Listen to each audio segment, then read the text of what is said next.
पर आज आपके सामने हूं। थोड़ा सा पेचीदा है, थोड़ा सा टेक्निकल है। जितना सरल भाषा में हम बात कर पाएंगे उतनी मैं कोशिश करूंगी, लेकिन यह जरूरी इसलिए है क्योंकि इस देश में तमाम संस्थाएं ऐसी हैं जो नरेंद्र मोदी की सरकार में लगातार धराशायी होती जा रही हैं। जिन संस्थाओं का काम आम निवेशकों को, आम नागरिक को, आम लोगों को सुरक्षित करना, उनको संरक्षित करना है, वो संस्थाएं धराशायी हो चुकी हैं। और उसमें सबसे आगे अगर किसी संस्था का नाम है तो वो सेबी है, इस देश का मार्केट का रेगुलेटर। और उसकी नाक के नीचे जिस तरह के घोटाले हुए हैं, जिस तरह के घपले हुए हैं और जिस तरह से आम निवेशकों को चूना लगाकर बड़ी बड़ी कंपनियों ने, बड़े बड़े अल्गो ट्रेडर ने लूटा है, वो वाकई गौरतलब है। इसी श्रृंखला में आज बात करेंगे हम एक एल्गो ट्रेड ऑपरेटर जेन स्ट्रीट की। यह जेन स्ट्रीट भारत के शेयर बाजार, एक शेयर बाजार होता है और एक फ्यूचर मार्केट होता है, फ्यूचर एंड ऑप्शन मार्केट। यह जो पर्टिकुलर कंपनी है, यह अमेरिका की एक एल्गो ट्रेडिंग कंपनी है। यह भारत के डायरेक्ट इक्विटी मार्केट मतलब शेयर बाजार और डेरिवेटिव मार्केट में एक साथ ऑपरेट कर रही थी, सिस्टम को रिग कर रही थी, जबरदस्त मुनाफा कमा रही थी। और यह मुनाफा पूरा पूरा अवैध था, जो सेबी का ऑर्डर खुद कहता है। और लाखों करोड़ों रुपए आम आदमी के डूब गए, जिसकी चेतावनी राहुल गांधी जी लगातार दे रहे थे कि एफएनओ में आम जनता का पैसा डूब रहा है, सेबी और सरकार को इस पर सजग होना चाहिए। यह चला कई साल, और इसका भी मैं विधिवत रूप से आपको बताऊंगी ये सब कितने साल चला। ये कई साल चला और आखिरकार 3 जुलाई को, इस साल की 3 जुलाई को सेबी ने 105 पन्ने का एक इंटरिम ऑर्डर निकाला। ये इंटरिम ऑर्डर है और उसमें जेन स्ट्रीट कैपिटल और उसके 4 सहयोगी एफिलिएटेड कंपनीज को भारत में ट्रेडिंग करने से रोका गया। और उसके 4000, ये वाला फिगर जरूर याद रखिएगा, उसके 4844 करोड़ रुपए जब्त कर लिए गए। ये जो 105 पन्ने का ऑर्डर है, ये 2023 जनवरी से लेकर 2025 मार्च की अवधि के दौरान 18 ट्रेडिंग सेशंस की विवेचना करके उसको देखकर यह ऑर्डर इशू किया गया। ओनली 18 ट्रेडिंग डेज, ये मैं दोबारा से रिपीट करूंगी। और इस ऑर्डर में उस कंपनी को, उसके एफिलिएट जेन स्ट्रीट की कंपनी को बैन किया गया और 4800 करोड़ रुपए जब्त किए गए। लेकिन जेन स्ट्रीट ने 4800 करोड़ रुपए अवैध मुनाफे में नहीं कमाए थे। जेन स्ट्रीट ने अवैध मुनाफे में 44,000 करोड़ रुपए कमाए हैं। और यह भी जनवरी 2023 से मार्च 2025 के बीच का ही आंकड़ा है। इसके पहले उसने कितना कमाया और मार्च से लेकर मई तक जब तक वो ऑपरेट करता रहा उसने कितना कमाया, यह अभी तक किसी पटल पर आधिकारिक जानकारी से नहीं आया है। कमाया सामने वाले ने 44,000 करोड़ रुपए मुनाफा, शुद्ध मुनाफा, जो कि अवैध था, गैर कानूनी था, जिसको रिपैट्रिएट किया अमेरिका। और जब्त हुआ है 4800 करोड़, उसका 1/10वां हिस्सा भी नहीं। अब बात करते हैं, ये सारी जो कथा है, ये जो सारा झेलमेल है, ये कहां से शुरू हुआ। बात है दिसंबर 2020 की। जेन स्ट्रीट नाम की अमेरिकन सटोरिया कंपनी, इसको आम भाषा में सटोरिया कंपनी कहा जाता है, जो डेरिवेटिव्स और फ्यूचर ऑप्शन में ट्रेड करती हैं, इन्होंने भारत में अपना जाल फैलाना शुरू किया। ये दुनिया भर में डेरिवेटिव्स यानी फ्यूचर्स एंड ऑप्शंस मार्केट में ट्रेड करने के लिए जानी जाती है। मैं कहूंगी बदमशहूर है। इन्होंने भारत आकर 2 कंपनियां बनाई, जेएसआई इन्वेस्टमेंट प्राइवेट लिमिटेड और जेएसआई 2 इन्वेस्टमेंट प्राइवेट लिमिटेड। इसके अलावा हांगकांग और सिंगापुर के 2 एफपीआई फॉरेन पोर्टफोलियो इन्वेस्टर्स को भी भारत के शेयर बाजार में घुसाया और उसके बाद सट्टे का खेल शुरू किया। और जैसा कि मैंने कहा, हमारे पास जो आंकड़ा आधिकारिक तौर पर है वो जनवरी 2023 से लेकर मार्च 2025 तक का है, जिसमें उसका कुल मुनाफा करीब 44,000 करोड़ रुपए है। उसके पहले का कितना है और उसके बाद का कितना है, इसका अभी तक ना सेबी ने ना सरकार ने कोई फिगर दिया है। तो ये क्या करते थे, क्योंकि एफएनओ ट्रेडिंग तो दुनिया भर में होती है, ये क्या करते थे और इन्होंने हिंदुस्तान के लोगों का नुकसान कैसे किया? क्योंकि एक अमेरिकन एल्गो कंपनी हमारे देश में आकर शेयर बाजार में, डेरिवेटिव मार्केट में घुसकर हेर फेर करे और हमारे लोगों का नुकसान हो और सरकार आंखों पे पट्टी बांधे रहे, एसेंशियली स्टोरी का क्रक्स यही है, यही हुआ है। तो ये क्या करते थे, ये डायरेक्ट इक्विटी मार्केट में भी काम करते थे और फ्यूचर एंड ऑप्शन मार्केट में भी काम करते थे, और इतनी बड़ी तादाद में करते थे कि ये मार्केट को मैनिपुलेट कर लेते थे।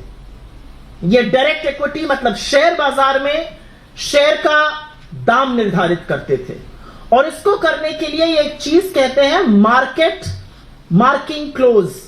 मतलब आज जो स्टॉक है वो 3:30 बजे जब मार्केट की ट्रेडिंग बंद होगी तो वो कितने दाम पर बंद होगा वो ये निर्धारित करते थे, क्योंकि ये इतनी वॉल्यूम्स में ट्रेड कर रहे होते थे कि ये ऐसा कर सकते थे। इसको मार्किंग क्लोज कहा गया है। ये दुनिया में और भारत में अवैध है, गैर कानूनी है। किसी भी ट्रेडर को, किसी भी कंपनी को ये इजाजत नहीं है। ये स्टॉक मैनिपुलेशन है सरासर। ये स्टॉक प्राइस के साथ हेर फेर है, इसकी सजा जेल होता है। ये किया इन्होंने।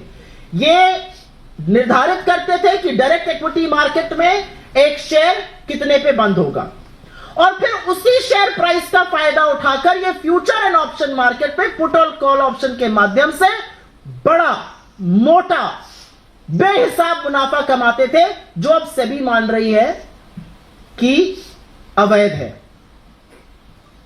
एफएनओ ट्रेडिंग में कॉन्ट्रैक्ट होता है। एक तरफ अगर जेन स्ट्रीट है तो दूसरी तरफ आम निवेशक है, और जहां जहां जेन स्ट्रीट ने मैनिपुलेशन किया और जितना पैसा कमाया, दूसरा एक जीतता है एक हारता है। You buy and you sell. जो जीता वो जेन स्ट्रीट था, जो हारा वो हिंदुस्तान का आम निवेशक था। लगातार हिंदुस्तान के आम निवेशकों ने इसमें पैसा गंवाया। करीब करीब 54,000 करोड़ रुपए मात्र 90% लोगों के इसमें स्वाहा हो गए। इनफैक्ट एक ऐसा दिन था 17 जनवरी 2024 का, जब जेन स्ट्रीट ने एक ही दिन में 735 करोड़ रुपए कमाए थे, जो हिंदुस्तान के बड़े बड़े ट्रेडर्स, बड़े बड़े फर्म्स, बड़े बड़े इंस्टीट्यूशनल इन्वेस्टर्स नहीं कर पाते हैं। मैं पुट ऑप्शन क्या होता है, कॉल ऑप्शन क्या होता है, इसमें नहीं जाऊंगी। फ्यूचर और डेरिवेटिव ट्रेडिंग के माध्यम से सिंपल बात रखूंगी। और अनुमान है कि फ्यूचर मार्केट में 93% आम छोटे निवेशकों का जबरदस्त नुकसान हुआ। औसतन नुकसान 1.25 लाख से ज्यादा का है। कमाल की बात यह है कि यह सटोरिया मुनाफा कमाता रहा और हमारा सेबी कुंभकर्ण की नींद सोता रहा। और कमाल की बात यह भी है कि इस सटोरिये ने अमेरिका की एक अदालत को बताया कि हिंदुस्तान के नियमों की अनियमितताओं के चलते, ये 2024 की बात है, उन्होंने बताया कि हिंदुस्तान की मार्केट की जो इनएफिशिएंसीज हैं उनके चलते हमने करीब करीब 2023 में उन्होंने बताया हमने $1 बिलियन वहां पर कमाया है। यह अलग बात है कि अगले साल वो बढ़कर $2.3 बिलियन हो गया। यह सब सार्वजनिक रूप से हो रहा है। सटोरिया पैसा कमा रहा है, हमारे लोगों को चूना लगा रहा है, बड़ा पैसा अमेरिका रिपैट्रिएट कर रहा है, अमेरिकन कोर्ट को बता रहा है कि हां हमने अनियमितताओं के चलते $1 बिलियन कमाया, तो उसके बाद बता रहा है $2.3 बिलियन कमाया। हमारे सेबी की कान पे जू नहीं रेंग रही है। सेबी कोई एक्शन, कोई हरकत नहीं करता है। 2023 में यह मामला सामने आया, 2024 तक सेबी हरकत नहीं करता है, जबकि यह बार बार कोर्ट में जेन स्ट्रीट किसी और मामले में इस बात की को उजागर कर रहा था।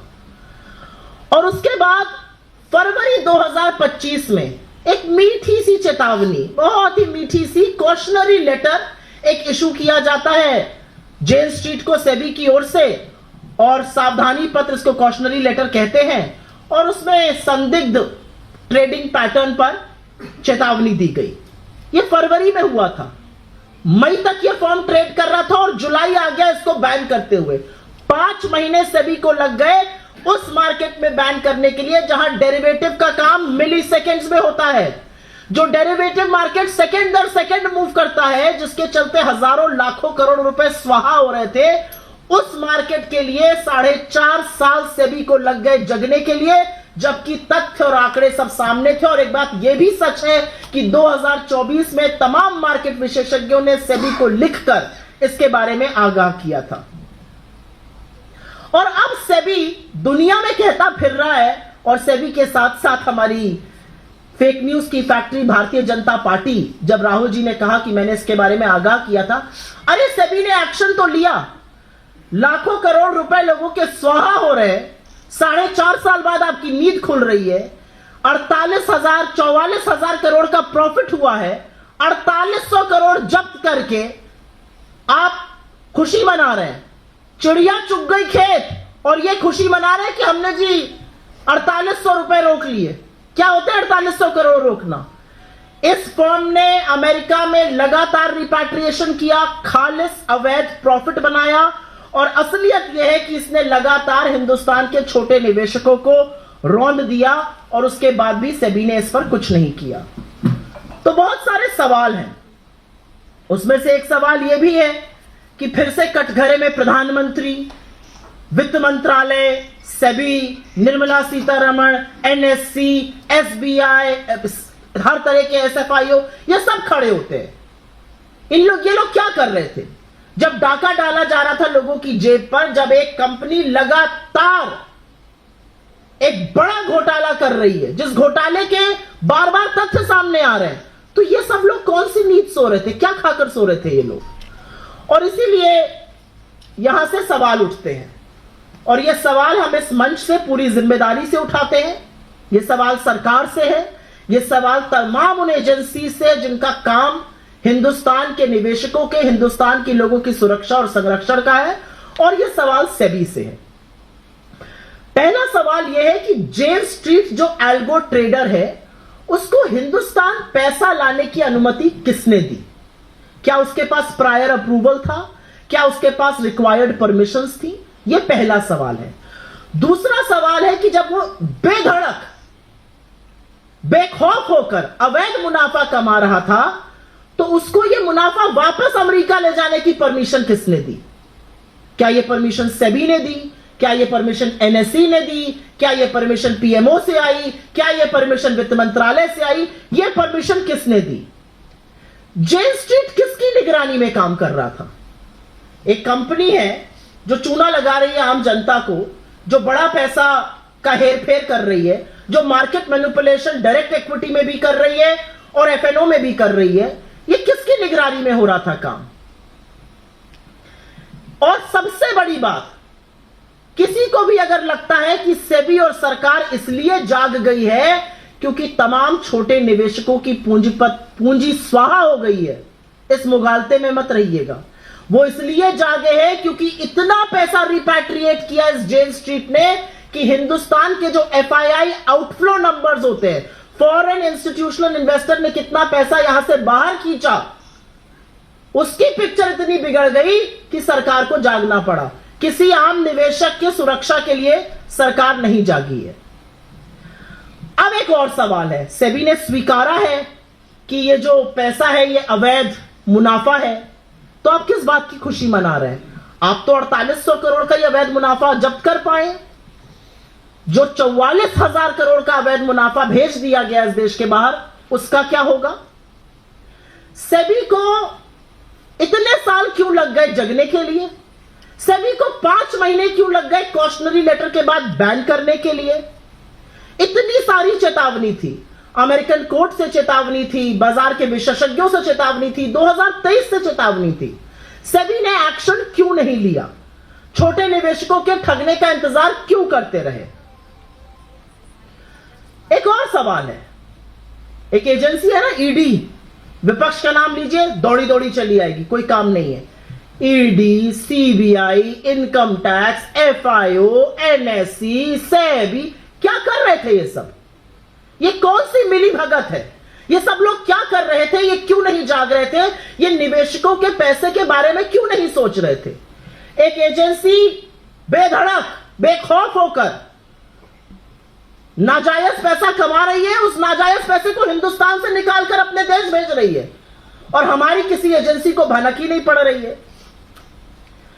एक एक और सवाल है, आपको याद ही होगा 2024 के चुनाव के दौरान दो लोग स्टॉक मार्केट गुरु बन गए थे, प्रधानमंत्री मोदी जी और गृह मंत्री अमित शाह जी। स्टॉक टिप्स देते थे, पता नहीं आप लोगों ने ली कि नहीं, नुकसान ही हुआ होगा अगर ली होगी।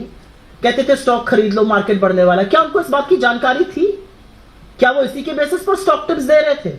आज सवाल यह भी पूछा जाएगा। आज सवाल यह पूछा जाएगा कि अगर वो लगातार कंपनी पैसा निकाल रही थी भारत से और हमारा एफआईआई डेटा लगातार बद से बदतर हो रहा था, तो इसके बारे में कुछ क्यों नहीं किया गया? सवाल यह भी पूछा जाएगा कि उस रिपैट्रिएशन को रिकवर करने के लिए हम क्या कर रहे हैं? आपके तो मित्र है ना डोनाल्ड ट्रंप, तो इतना जो नाजायज पैसा हिंदुस्तान का वो बाहर लेके कमा के चला गया, उस पैसे को वापस देश में कैसे लाएंगे? और इस पूरी हेरा फेरी में जो सबसे अजीब और जो सबसे गजब बात है वो ये है कि इस पूरे दौर में एक ही नाम सामने आता है, वो माधवीपुरी बुच जी। उन्होंने तो वो कीर्तिमान स्थापित किया कि ना सिर्फ अपनी आंखों पे पट्टी बांधी, पूरे तंत्र को ही अंधा कर दिया। पहले वो होल टाइम डायरेक्टर थी, वो सेबी चीफ बनी और ये सारा गोरख धंधा होता रहा। तो आज सवाल इस बात का है कि चाहे वो अडानी का महाघोटाला हो, चाहे वो ये घोटाला हो, सेबी का रोल क्या है? सेबी क्या करने के लिए है? सेबी क्यों है इस देश में? और जिस हर बात पर बोलने वाले प्रधानमंत्री, स्टॉक टिप्स देने वाले गृह मंत्री आज चुप क्यों है? आज इतना बड़ा एक एल्गो ट्रेडर चूना लगाकर देश के नागरिकों को भग गया है, आप क्या कर रहे हैं? आपकी चुप्पी किसी कीमत पर बर्दाश्त नहीं की जा सकती है। यह सवाल हम इस मंच से उठा रहे हैं क्योंकि यह पेचीदा मामला है और इसमें थोड़े से टेक्निकल टर्म्स हैं जिसकी मैंने व्याख्या हिंदी में की है, लेकिन मैं थोड़ा सा इंग्लिश में भी उसको बोल देना चाहती हूं।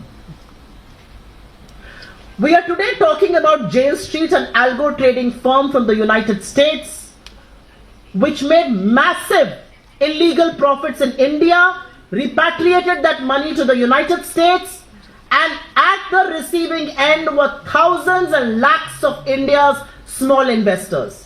This is a warning that was issued by Rahul Gandhi ji for several months, if not years now. He constantly cautioned the government and the market regulator about FNO trading, and he said protect and ring fence the small investor, something that both the government and SEBI refused to do. And today we come to you with an interim order issued by SEBI on the 3rd of July, which essentially says that Jane Street Capital and 4 of its associate funds will be barred from the Indian markets, and they have impounded about 4,800 crore rupees. But Jane Street Capital between January 2023 and March 2025 made profits of 44,000 crore rupees.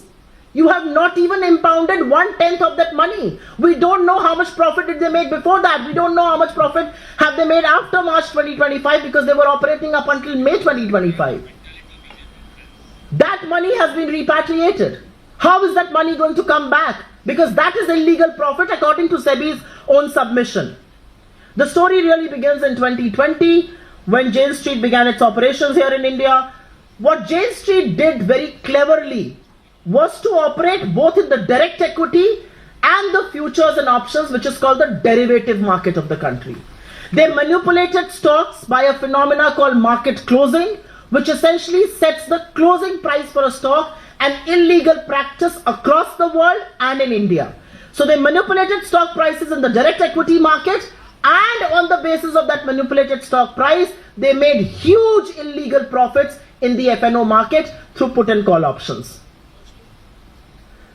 What we now know is that between January 2023 and March 2025, they made profits to the tune of 44,000 crore rupees.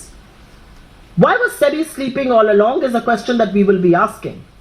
And that question needs to be asked because Jane Street was operating recklessly, brazenly, blatantly, and at such a huge volume of trade that it could not have missed a single investor or a regulator. Why did SEBI keep sleeping for 5 long years? What was SEBI doing? What is SEBI's job? The reality is that Jane Street was manipulating the direct equity market, it was manipulating the FNO market, And it made a submission before the US courts as early as 2023 stating that due to the inefficiencies of the Indian market, they have profited $1 billion in 2023 and $2.3 billion by 2024 in the Indian markets. Huge sums of that money have been repatriated. This information was in the public domain. In 2024, several market experts had approached SEBI. They had written to SEBI. They had cautioned SEBI against what was happening. SEBI did not do anything about it. It is clearly the infamous era of Madhvi Puri Buch, where she did not just keep quiet, she ensured that the entire institution meant to protect and ring-fence the small investor also went off to deep sleep. The question now is that the Prime Minister, the Home Minister, SEBI, NSE, several agencies meant to protect the investors are now quiet. Why are they quiet? They are quiet when an Adani Maha scam happens. They are quiet when this happens. Who is supposed to ring fence and protect the small investors? The reality is that derivative markets operate on a millisecond basis. It took SEBI 4.5 years to wake up, and it took SEBI 5 months after a cautionary letter to ban this company. And which is why from this very platform, certain very pertinent questions will have to be raised. Who permitted a high frequency algo trader like Jane Street to bring thousands of crores into the Indian market? Which authority allowed Jane Street to transfer its profits out of India to the United States? Did Jane Street have regulatory approvals and prior permissions for its operations? Did these permissions come from Finance Ministry, SEBI, NSE, PMO? Where did these permissions come from? Under whose oversight was Jane Street operating? Isn't it true that Jane Street transferred such a massive amount out of India? And the reality is that the government and SEBI woke up only when the FII outflow numbers went through the roof. They have not woken up to protect the small investors. They woke up when foreign institutional investors took away money from India, and that money was going up in leaps and bounds. How much money has Jane Street repatriated in 4.5 years? We only know about numbers from 2023 to 2025. They began operations in 2020. How much money have they repatriated? Why did SEBI take 5 months from cautionary letter to banning? SEBI has now admitted that the profits amassed by Jane Street are illegal. What are you going to do about money that has been repatriated to the United States? How are you going to retrieve? How are you going to bring back that money? Because that money belongs to India's investors. That money belongs to India, illegally made by Jane Street and repatriated to the United States. Why did SEBI choose to ignore the red flags? And like I said, Jane Street told a court in 2023, investors wrote in 2024. Why did SEBI not act? Why did SEBI not pick up the warning signals? What were other agencies like an ED or a CBI or an income tax or an FIO, SFIO and several other agencies doing? One very pertinent question is that during the election campaign of 2024, Prime Minister Modi and Amit Shah had become self-appointed market gurus. They were passing on stock tips. Did they know about this scam? Did they know this is how the market was being manipulated? Because these are questions that will be raised given what's now coming to light. Is it not true that Jane Street was repatriating large sums of money which was actually throwing the FII numbers, the outflows, out of the box, and which is why the government has woken up? This entire manipulation was happening, and there was one constant name across the Adani scandal, across the Jane Street scandal, and that name is Madhvi Puri Buch, a person who was conveniently denied another term because there was so much that had come on her, and she has quietly moved out of this country, settled overseas, and everything happened under her nose. Not a squeak, not a word from SEBI. All this while Jane Street was looting India's small investors, and they all chose to keep quiet. And last but not the least, Mr. Prime Minister and Mr. Home Minister like to speak a lot on stock markets. They have deep interests in stock markets. They choose to give stock tips. Why are they quiet today? They cannot be quiet when several thousands of small investors lose crores of money. They cannot be quiet when several of these investors have been looted by one company. Nobody knows who allowed that company to operate. What was the regulatory oversight? How could we miss the warning signals? Jane Street was telling something in the US courts. Why were we not picking that up? There are several things that don't add up, and which is why the question, did this scam happen at the patronage of the government and market regulator SEBI? That's the moot point.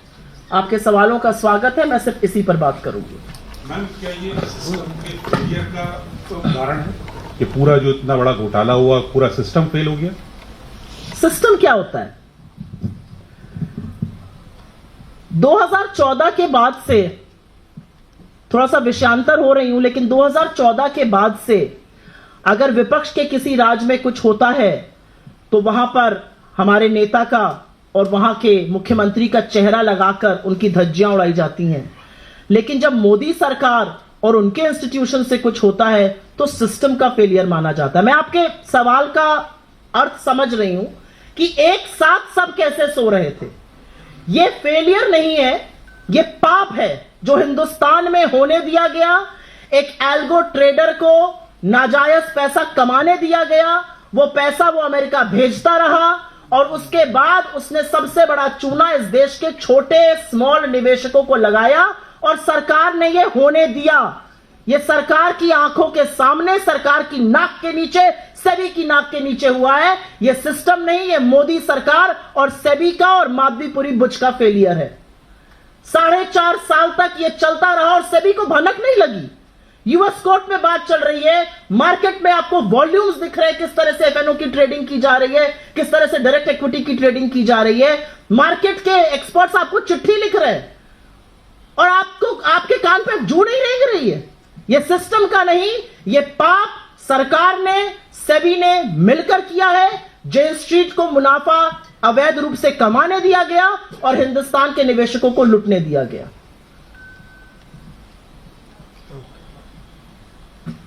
Any other questions on this?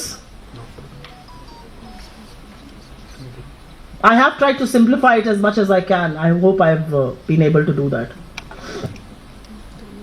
एक company Hindustan आती है, वो अवैध रूप से पैसा कमाती है, हमारे लोगों को लूटती है और सारा पैसा अपने देश भेज देती है और यहां से सुई टपक सन्नाटा। तो सुई टपक सन्नाटा तो नहीं सहा जा सकता है और हम इसी में खुश हैं।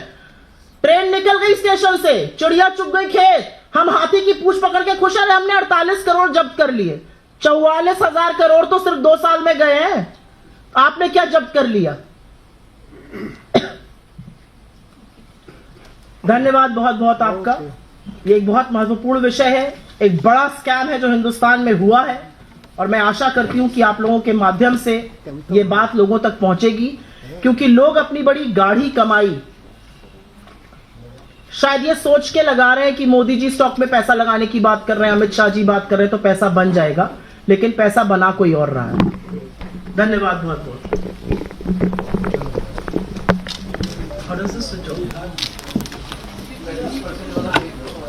भीड़ और लोगों से संबंधित मुद्दे पर आज आपके सामने हूं।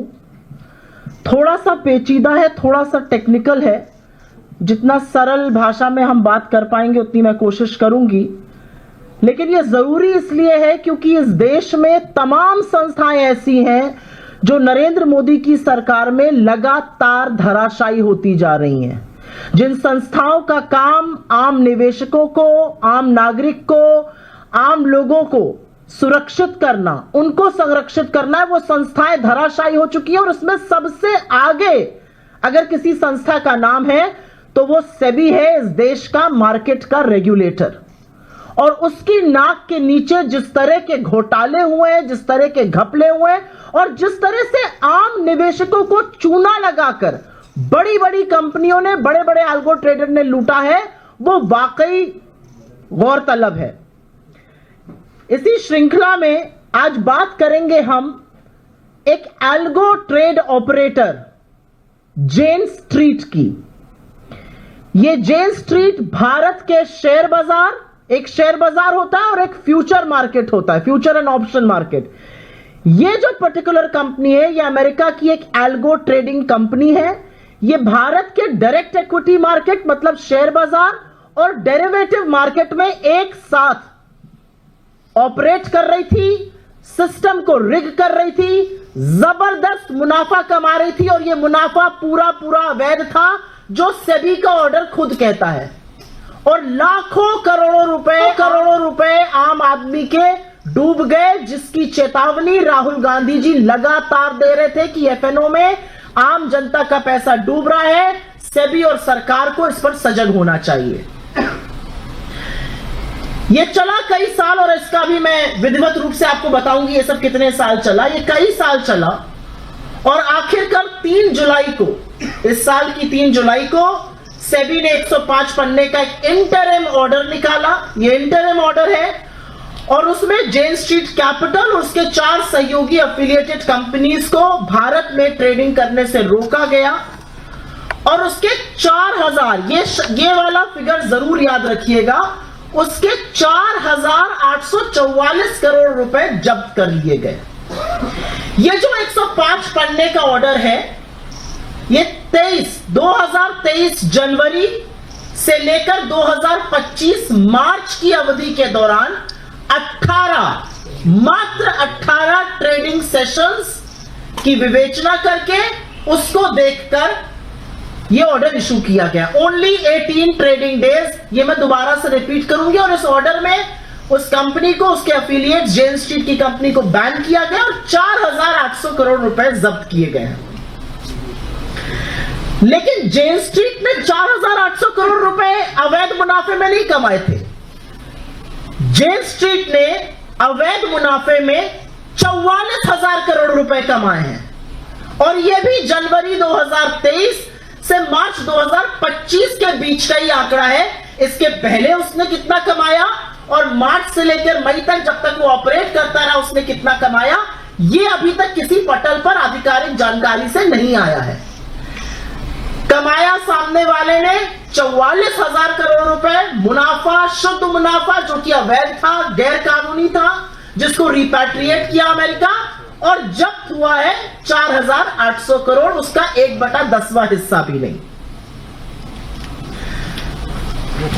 अब बात करते हैं ये सारी जो कथा है, ये जो सारा झेलमेल है, ये कहां से शुरू हुआ।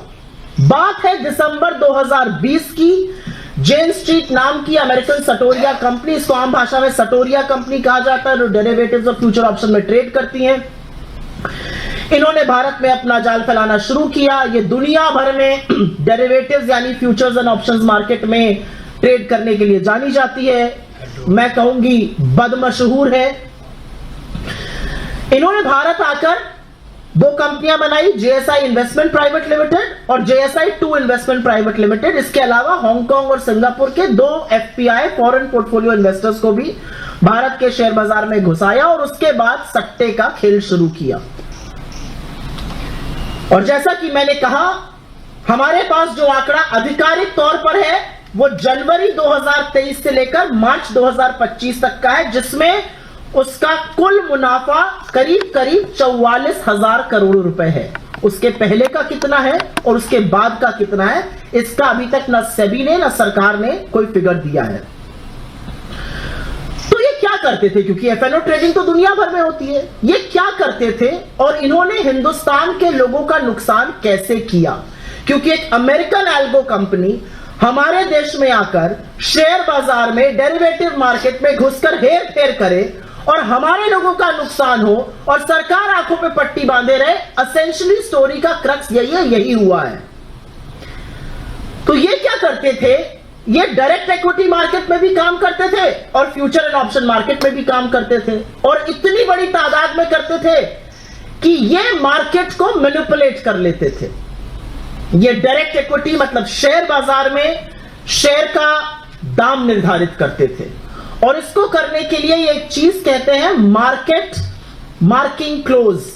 मतलब आज जो स्टॉक है वो 3:30 बजे जब मार्केट की ट्रेडिंग बंद होगी तो वो कितने दाम पर बंद होगा वो ये निर्धारित करते थे, क्योंकि ये इतनी वॉल्यूम्स में ट्रेड कर रहे होते थे कि ये ऐसा कर सकते थे। इसको मार्किंग क्लोज कहा गया है। ये दुनिया में और भारत में अवैध है, गैर कानूनी है।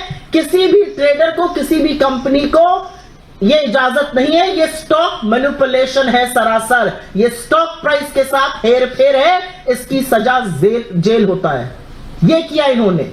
ये निर्धारित करते थे कि डायरेक्ट इक्विटी मार्केट में एक शेयर कितने पे बंद होगा, और फिर उसी शेयर प्राइस का फायदा उठाकर ये फ्यूचर एंड ऑप्शन मार्केट पे पुट और कॉल ऑप्शन के माध्यम से बड़ा मोटा बेहिसाब मुनाफा कमाते थे, जो अब सेबी मान रही है कि अवैध है।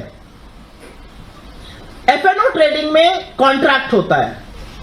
एक तरफ अगर जेन स्ट्रीट है तो दूसरी तरफ आम निवेशक है, और जहां जहां जेन स्ट्रीट ने मैनिपुलेशन किया और जितना पैसा कमाया, दूसरा एक जीतता है एक हारता है। You buy and you sell. जो जीता वो जेन स्ट्रीट था, जो हारा वो हिंदुस्तान का आम निवेशक था। लगातार हिंदुस्तान के आम निवेशकों ने इसमें पैसा गंवाया। करीब करीब 54,000 करोड़ रुपए मात्र 90% लोगों के इसमें स्वाहा हो गए। इनफैक्ट एक ऐसा दिन था 17 जनवरी 2024 का, जब जेन स्ट्रीट ने एक ही दिन में 735 करोड़ रुपए कमाए थे, जो हिंदुस्तान के बड़े बड़े ट्रेडर्स, बड़े बड़े फर्म्स, बड़े बड़े इंस्टीट्यूशनल इन्वेस्टर्स नहीं कर पाते हैं। मैं पुट ऑप्शन क्या होता है, कॉल ऑप्शन क्या होता है, इसमें नहीं जाऊंगी। फ्यूचर और डेरिवेटिव ट्रेडिंग के माध्यम से सिंपल बात रखूंगी।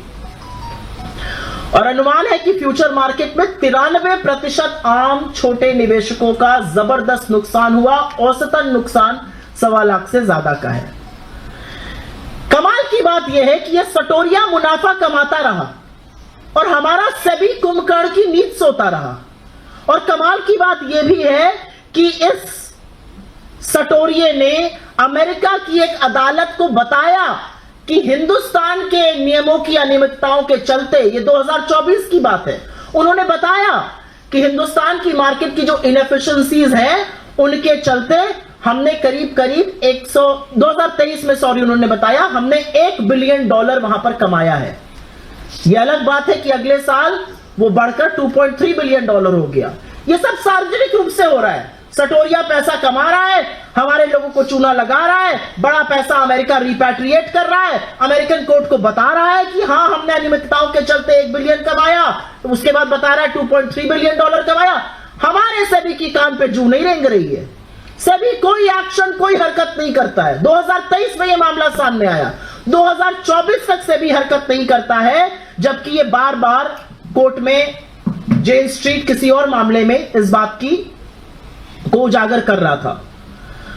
और उसके बाद फरवरी 2025 में एक मीठी सी चेतावनी, बहुत ही मीठी सी कॉशनरी लेटर एक इशू किया जाता है जेन स्ट्रीट को सेबी की ओर से, और सावधानी पत्र इसको कॉशनरी लेटर कहते हैं। और उसमें संदिग्ध ट्रेडिंग पैटर्न पर चेतावनी दी गई। यह फरवरी में हुआ था। मई तक यह फर्म ट्रेड कर रहा था और जुलाई आ गया इसको बैन करते हुए। 5 महीने सेबी को लग गए उस मार्केट में बैन करने के लिए जहां डेरिवेटिव का काम मिली सेकेंड्स में होता है। जो डेरिवेटिव मार्केट सेकेंड दर सेकेंड मूव करता है, जिसके चलते हजारों लाखों करोड़ रुपए स्वाहा हो रहे थे, उस मार्केट के लिए 4.5 साल सेबी को लग गए जगने के लिए, जबकि तथ्य और आंकड़े सब सामने थे। और एक बात यह भी सच है कि 2024 में तमाम मार्केट विशेषज्ञों ने सेबी को लिखकर इसके बारे में आगाह किया था। और अब सेबी दुनिया में कहता फिर रहा है, और सेबी के साथ साथ हमारी फेक न्यूज की फैक्ट्री भारतीय जनता पार्टी, जब राहुल जी ने कहा कि मैंने इसके बारे में आगाह किया था, अरे सेबी ने एक्शन तो लिया। लाखों करोड़ रुपए लोगों के स्वाहा हो रहे हैं। 4.5 साल बाद आपकी नींद खुल रही है। 44,000 करोड़ का प्रॉफिट हुआ है। 4800 करोड़ जब्त करके आप खुशी मना रहे हैं।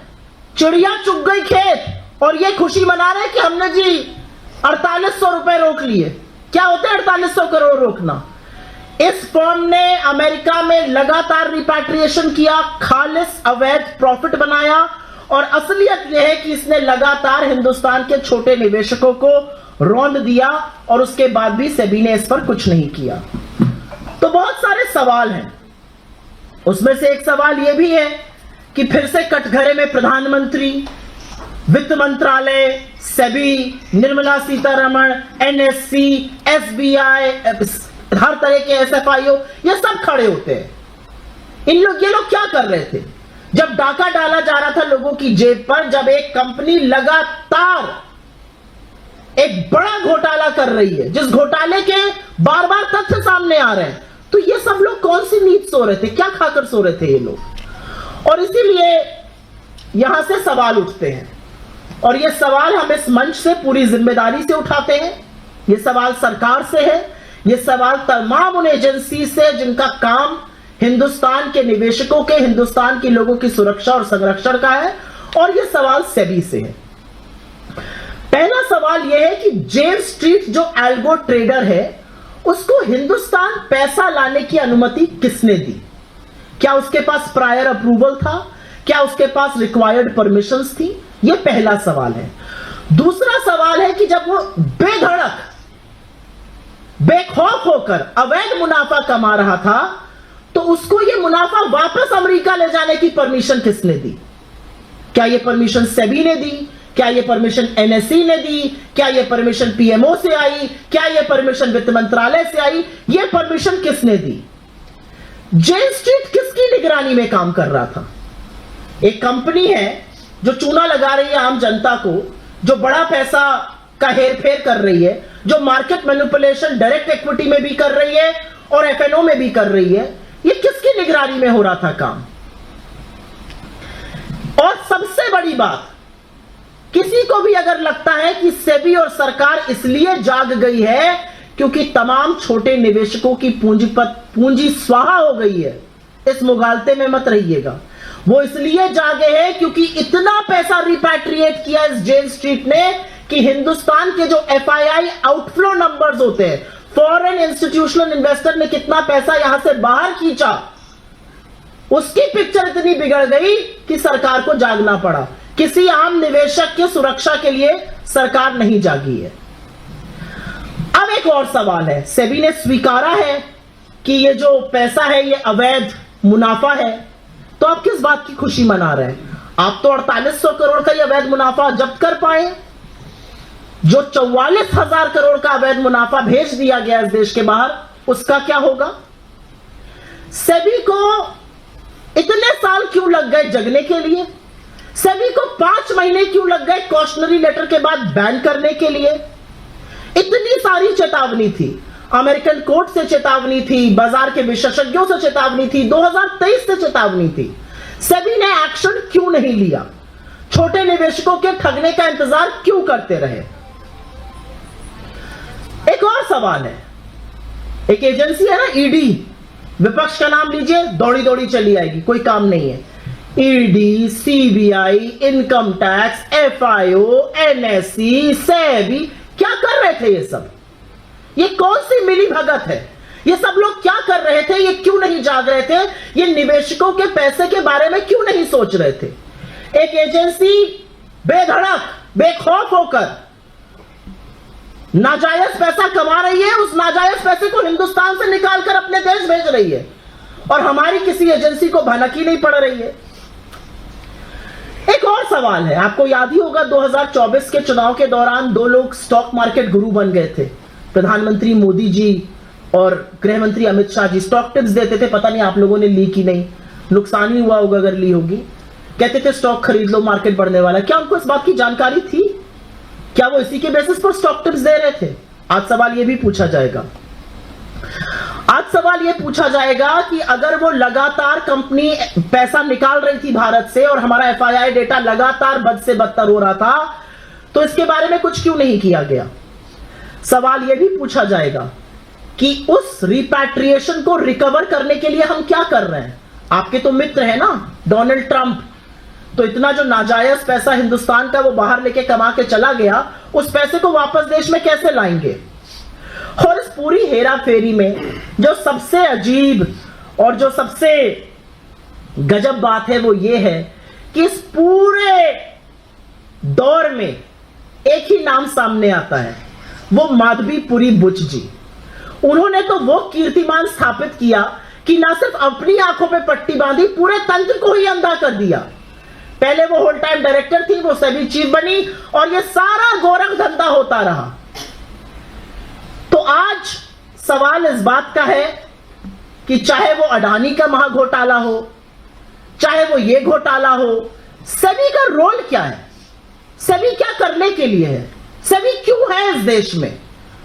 और जिस हर बात पर बोलने वाले प्रधानमंत्री, स्टॉक टिप्स देने वाले गृह मंत्री आज चुप क्यों है। आज इतना बड़ा एक एल्गो ट्रेडर चूना लगाकर देश के नागरिकों को भग गया है, आप क्या कर रहे हैं। आपकी चुप्पी किसी कीमत पर बर्दाश्त नहीं की जा सकती है। यह सवाल हम इस मंच से उठा रहे हैं क्योंकि यह पेचीदा मामला है और इसमें थोड़े से टेक्निकल टर्म्स हैं जिसकी मैंने व्याख्या हिंदी में की है, लेकिन मैं थोड़ा सा इंग्लिश में भी उसको बोल देना चाहती हूं। We are today talking about Jane Street, an algo trading firm from the United States, which made massive illegal profits in India, repatriated that money to the United States, and at the receiving end were thousands and lakhs of India's small investors. This is a warning that was issued by Rahul Gandhi ji for several months, if not years now. He constantly cautioned the government and the market regulator about FNO trading, and he said protect and ring fence the small investor, something that both the government and SEBI refused to do. And today we come to you with an interim order issued by SEBI on the 3rd of July, which essentially says that Jane Street Capital and 4 of its associate funds will be barred from the Indian markets, and they have impounded about 4,800 crore rupees. But Jane Street Capital between January 2023 and March 2025 made profits of 44,000 crore rupees. You have not even impounded 1/10 of that money. We don't know how much profit did they make before that. We don't know how much profit have they made after March 2025 because they were operating up until May 2025. That money has been repatriated. How is that money going to come back? Because that is illegal profit according to SEBI's own submission. The story really begins in 2020 when Jane Street began its operations here in India. What Jane Street did very cleverly was to operate both in the direct equity and the futures and options, which is called the derivative market of the country. They manipulated stocks by a phenomena called market closing, which essentially sets the closing price for a stock, an illegal practice across the world and in India. So they manipulated stock prices in the direct equity market, and on the basis of that manipulated stock price, they made huge illegal profits in the FNO market through put and call options. What we now know is that between January 2023 and March 2025, they made profits to the tune of 44,000 crore rupees. Why was SEBI sleeping all along is a question that we will be asking. And that question needs to be asked because Jane Street was operating recklessly, brazenly, blatantly, and at such a huge volume of trade that it could not have missed a single investor or a regulator. Why did SEBI keep sleeping for 5 long years? What was SEBI doing? What is SEBI's job? The reality is that Jane Street was manipulating the direct equity market, it was manipulating the FNO market, and it made a submission before the US courts as early as 2023 stating that due to the inefficiencies of the Indian market, they have profited $1 billion in 2023 and $2.3 billion by 2024 in the Indian markets. Huge sums of that money have been repatriated. This information was in the public domain. In 2024, several market experts had approached SEBI, they had written to SEBI, they had cautioned SEBI against what was happening. SEBI did not do anything about it.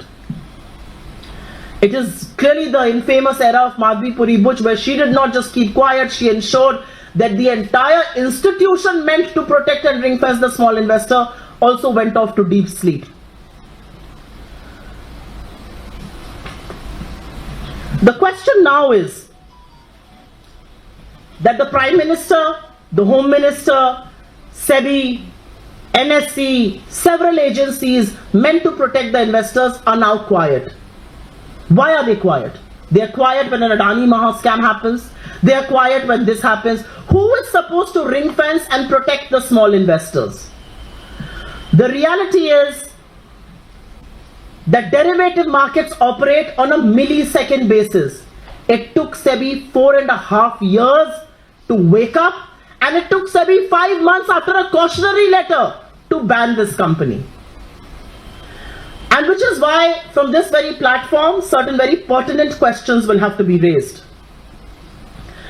Who permitted a high frequency algo trader like Jane Street to bring thousands of crores into the Indian market?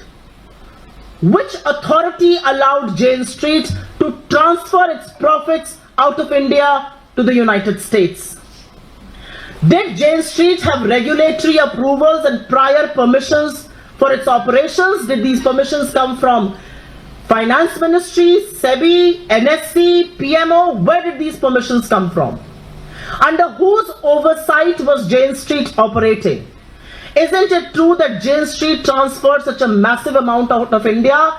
And the reality is that the government and SEBI woke up only when the FII outflow numbers went through the roof. They have not woken up to protect the small investors. They woke up when foreign institutional investors took away money from India, and that money was going up in leaps and bounds. How much money has Jane Street repatriated in 4.5 years? We only know about numbers from 2023 to 2025. They began operations in 2020. How much money have they repatriated? Why did SEBI take 5 months from cautionary letter to banning? SEBI has now admitted that the profits amassed by Jane Street are illegal. What are you going to do about money that has been repatriated to the United States? How are you going to retrieve? How are you going to bring back that money? Because that money belongs to India's investors. That money belongs to India, illegally made by Jane Street and repatriated to the United States. Why did SEBI choose to ignore the red flags? And like I said, Jane Street told a quote in 2023, investors wrote in 2024. Why did SEBI not act? Why did SEBI not pick up the warning signals? What were other agencies like an ED or a CBI or an income tax or an FIO, SFIO and several other agencies doing? One very pertinent question is that during the election campaign of 2024, Prime Minister Modi and Amit Shah had become self-appointed market gurus. They were passing on stock tips. Did they know about this scam? Did they know this is how the market was being manipulated? Because these are questions that will be raised given what's now coming to light. Is it not true that Jane Street was repatriating large sums of money which was actually throwing the FII numbers, the outflows, out of the box, and which is why the government has woken up? This entire manipulation was happening, and there was one constant name across the Adani scandal, across the Jane Street scandal, and that name is Madhvi Puri Butch, a person who was conveniently denied another term because there was so much that had come on her, and she has quietly moved out of this country, settled overseas, and everything happened under her nose. Not a squeak, not a word from SEBI. All this while Jane Street was looting India's small investors, and they all chose to keep quiet. And last but not the least, Mr. Prime Minister and Mr. Home Minister like to speak a lot on stock markets. They have deep interests in stock markets. They choose to give stock tips. Why are they quiet today? They cannot be quiet when several thousands of small investors lose crores of money. They cannot be quiet when several of these investors have been looted by one company. Nobody knows who allowed that company to operate. What was the regulatory oversight? How could we miss the warning signals? Jane Street was telling something in the US courts. Why were we not picking that up? There are several things that don't add up, and which is why the question, did this scam happen at the patronage of the government and market regulator SEBI? That's the moot point. आपके सवालों का स्वागत है, मैं सिर्फ इसी पर बात करूंगी। मैम, क्या ये सिस्टम के फेलियर का उदाहरण है कि पूरा जो इतना बड़ा घोटाला हुआ, पूरा सिस्टम फेल हो गया? सिस्टम क्या होता है? 2014 के बाद से, थोड़ा सा विषयांतर हो रही हूं, लेकिन 2014 के बाद से अगर विपक्ष के किसी राज्य में कुछ होता है तो वहां पर हमारे नेता का और वहां के मुख्यमंत्री का चेहरा लगाकर उनकी धज्जियां उड़ाई जाती हैं। लेकिन जब मोदी सरकार और उनके इंस्टीट्यूशन से कुछ होता है तो सिस्टम का फेलियर माना जाता है। मैं आपके सवाल का अर्थ समझ रही हूं कि एक साथ सब कैसे सो रहे थे। यह फेलियर नहीं है, यह पाप है जो हिंदुस्तान में होने दिया गया। एक एल्गो ट्रेडर को नाजायज पैसा कमाने दिया गया, वो पैसा वो अमेरिका भेजता रहा और उसके बाद उसने सबसे बड़ा चूना इस देश के छोटे स्मॉल निवेशकों को लगाया और सरकार ने यह होने दिया। यह सरकार की आंखों के सामने, सरकार की नाक के नीचे, सेबी की नाक के नीचे हुआ है। यह सिस्टम नहीं, यह मोदी सरकार और सेबी का और माधवीपुरी बुच का फेलियर है। 4.5 साल तक यह चलता रहा और सेबी को भनक नहीं लगी।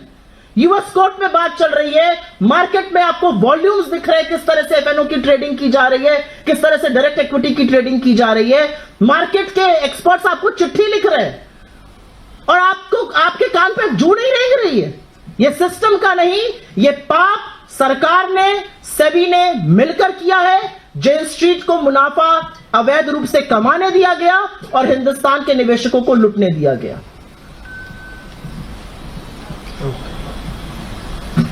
Any other questions on this? I have tried to simplify it as much as I can. I hope I've been able to do that. एक कंपनी हिंदुस्तान आती है, वो अवैध रूप से पैसा कमाती है, हमारे लोगों को लूटती है और सारा पैसा अपने देश भेज देती है और यहां से सुई टपक सन्नाटा। तो सुई टपक सन्नाटा तो नहीं सहा जा सकता है और हम इसी में खुश हैं। ट्रेन निकल गई स्टेशन से, चिड़िया चुग गई खेत, हम हाथी की पूंछ पकड़ के खुश हैं। हमने 48 करोड़ जब्त कर लिए, 44,000 करोड़ तो सिर्फ 2 साल में गए हैं। आपने क्या जब्त कर लिया? धन्यवाद बहुत बहुत आपका। ये एक बहुत महत्वपूर्ण विषय है, एक बड़ा स्कैम है जो हिंदुस्तान में हुआ है और मैं आशा करती हूं कि आप लोगों के माध्यम से ये बात लोगों तक पहुंचेगी, क्योंकि लोग अपनी बड़ी गाढ़ी कमाई शायद ये सोच के लगा रहे हैं कि मोदी जी स्टॉक में पैसा लगाने की बात कर रहे हैं, अमित शाह जी बात कर रहे हैं तो पैसा बन जाएगा, लेकिन पैसा बना कोई और रहा है। भीड़ और लोगों से संबंधित मुद्दे पर आज आपके सामने हूं। थोड़ा सा पेचीदा है, थोड़ा सा टेक्निकल है। जितना सरल भाषा में हम बात कर पाएंगे उतनी मैं कोशिश करूंगी, लेकिन यह जरूरी इसलिए है क्योंकि इस देश में तमाम संस्थाएं ऐसी हैं जो नरेंद्र मोदी की सरकार में लगातार धराशायी होती जा रही हैं। जिन संस्थाओं का काम आम निवेशकों को, आम नागरिक को, आम लोगों को सुरक्षित करना, उनको संरक्षित करना है, वो संस्थाएं धराशायी हो चुकी है। और उसमें सबसे आगे अगर किसी संस्था का नाम है तो वो सेबी है, इस देश का मार्केट का रेगुलेटर। और उसकी नाक के नीचे जिस तरह के घोटाले हुए हैं, जिस तरह के घपले हुए हैं और जिस तरह से आम निवेशकों को चूना लगाकर बड़ी बड़ी कंपनियों ने, बड़े बड़े एल्गो ट्रेडर ने लूटा है, वो वाकई गौरतलब है। इसी श्रृंखला में आज बात करेंगे हम एक एल्गो ट्रेड ऑपरेटर जेन स्ट्रीट की। यह जेन स्ट्रीट भारत के शेयर बाजार, एक शेयर बाजार होता है और एक फ्यूचर मार्केट होता है, फ्यूचर एंड ऑप्शन मार्केट। यह जो पर्टिकुलर कंपनी है, यह अमेरिका की एक एल्गो ट्रेडिंग कंपनी है। यह भारत के डायरेक्ट इक्विटी मार्केट मतलब शेयर बाजार और डेरिवेटिव मार्केट में एक साथ ऑपरेट कर रही थी, सिस्टम को रिग कर रही थी, जबरदस्त मुनाफा कमा रही थी और यह मुनाफा पूरा पूरा अवैध था, जो सेबी का ऑर्डर खुद कहता है।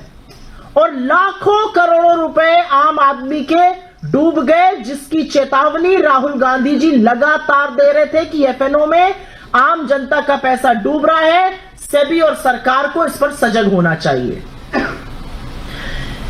ये चला कई साल और इसका भी मैं विधिवत रूप से आपको बताऊंगी ये सब कितने साल चला। ये कई साल चला और आखिरकार 3 जुलाई को, इस साल की 3 जुलाई को सेबी ने 105 पन्ने का एक इंटरिम ऑर्डर निकाला। ये इंटरिम ऑर्डर है और उसमें जेन स्ट्रीट कैपिटल और उसके 4 सहयोगी एफिलिएटेड कंपनीज को भारत में ट्रेडिंग करने से रोका गया और उसके 4000, ये वाला फिगर जरूर याद रखिएगा, उसके 4844 करोड़ रुपए जब्त कर लिए गए। ये जो 105 पढ़ने का ऑर्डर है, ये 2023 जनवरी